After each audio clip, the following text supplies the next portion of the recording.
Imagine if a civilization's deepest wisdom, facing near extinction, was gathered up, saved, and ended up shaping its path for thousands of years. That's essentially the story behind the Mishnah, isn't it?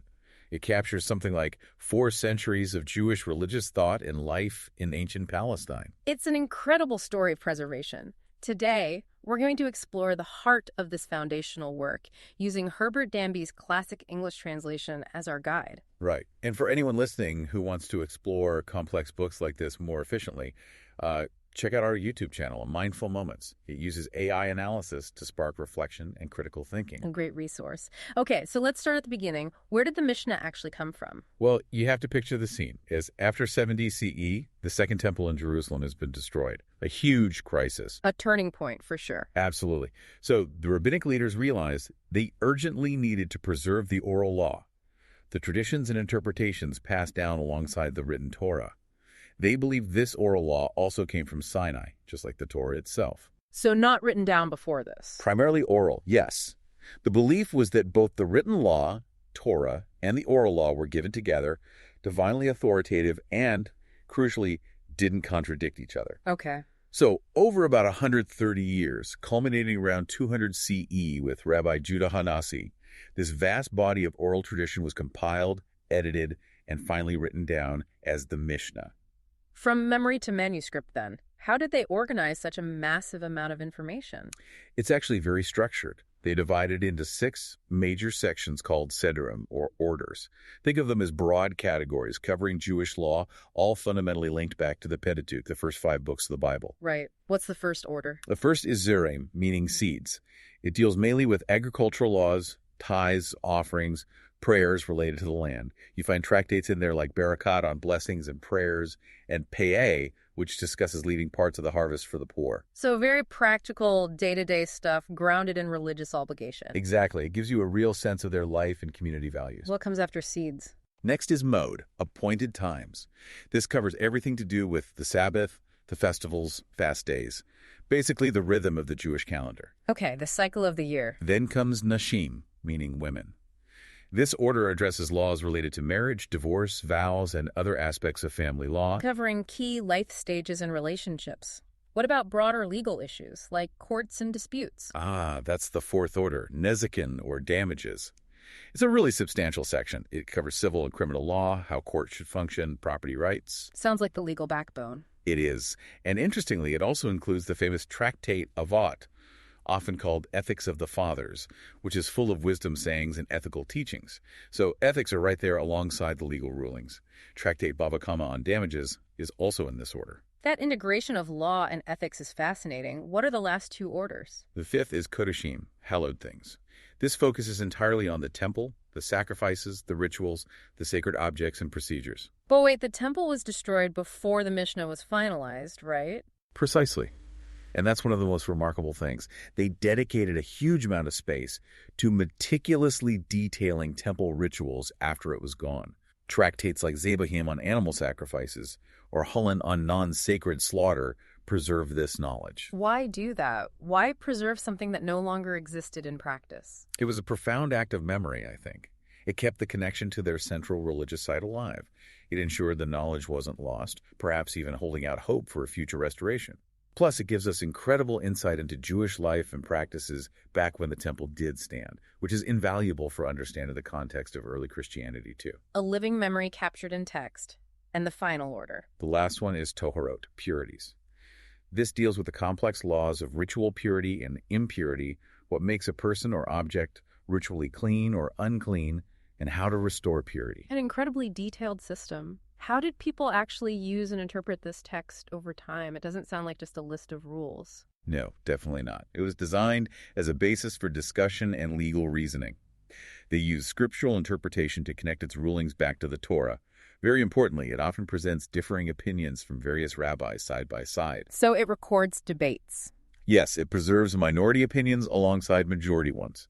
This shows a real respect for intellectual debate and allows for flexibility later on. The ultimate goal was always practical application guiding everyday life. You see that right from the start, the Mishnah opens quite abruptly, asking about the right time to recite the evening Shema prayer. straight into practice. That directness is striking. Now, for many English speakers, Herbert Danby's translation is the gateway. Why is his version so significant? Oh, it was absolutely groundbreaking. Published in 1933, it was the first complete, scholarly, and readable English translation. Its clarity and accuracy are outstanding, which is why it's remained the standard for, well, nearly a century now. That's quite a legacy. It really is. What's particularly notable is that Danby was an Anglican priest, a canon of St. George's Cathedral in Jerusalem, and later a professor at Oxford. For him to produce such a respected translation of a core Jewish text was and is remarkable. His notes are also incredibly helpful. A true scholarly bridge builder. When you study the Mishnah, what are some of the big positive ideas that really stand out? Well, there's the whole concept of halakha, the pathway of Jewish law. It offers a structured, meaningful way to live. Then there's the dynamic relationship with the Bible. It's not just repeating Scripture, but actively interpreting and developing tradition from it. Building upon the foundation. Exactly. And the theme of preservation in crisis is so powerful. It shows this incredible resilience and adaptability after the catastrophe of the temple's destruction. Also, preserving those minority opinions, that reflects a real respect for diverse thought, allows for future development. And the legal reasoning itself is quite sophisticated for its time. So if someone listening wants to start engaging with the Mishnah, where should they begin? Any tips? I'd say, first, get a sense of the historical backdrop. What was life like for Jews after 70 CE? Maybe learn about a few key rabbis whose names pop up often. It also helps understand where the Mishnah sits in relation to other major Jewish texts, like the Torah before it and the Tosefta and Talmuds that came after and expanded upon it. Context is key. Definitely. And when reading a passage, try to spot the main legal point. Notice who holds which opinion. See if they cite Scripture, and think about the practical consequences. That can make it come alive. That's practical advice. Thinking about this ancient text raises some big questions too, doesn't it? It really does. Like, how does it balance faithfulness to the biblical text with rabbinic innovation? What do those detailed agricultural laws tell us about their society? How does its way of reasoning compare to, say, modern legal thought? Right, and how exactly did it help Judaism survive and adapt after losing its central institution? And that connection between the ethics in Avat and the nitty-gritty legal stuff elsewhere, how do they relate? It seems clear this whole framework of oral law, alongside written law, was a remarkably effective response to crisis and dispersion. And, of course, always remember, the Mishnah is the foundation stone, the core text, that the later, much larger Talmuds are built around as commentary and expansion. You mentioned Herbert Danby's broader role earlier. Yes, beyond the Mishnah translation. As Regius Professor of Hebrew at Oxford, he was a major figure. His work really helped establish rabbinic literature as a serious academic field in the English-speaking world, bridging traditional Jewish scholarship and university studies. He translated other important works, too. A huge influence. So pulling it all together, why should we care about the Mishnah today? Well, for observant Jews, its influence is still felt daily through the legal codes derived from it. For historians and scholars of religion or law, it's a primary source of immense value. And beyond academia?